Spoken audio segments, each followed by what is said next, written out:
Sevoşum canım benim, canım canım yüreğim benim. Dağlar taşlar bilsin ki seni seven birisi var. Ey dünya, güzel dünya, ben Həvvanın aşıqıyəm. Dağlar taşlar şahidim olsun ki mən Əliyeva Həvvanı sevirəm. O gözünü, o qaşını, o nazını sevirəm. O ürəyini, o canını hər şeylə sevirəm. Hər gözlərinə baxanda, mənə baxıb gülümsəyəndə,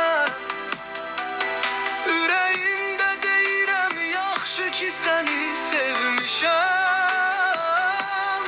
Ey dağlar, ey daşlar, mən bu qızı sevirəm. Bilənlər bilməyənlərə desin bu qız üçün ölürəm.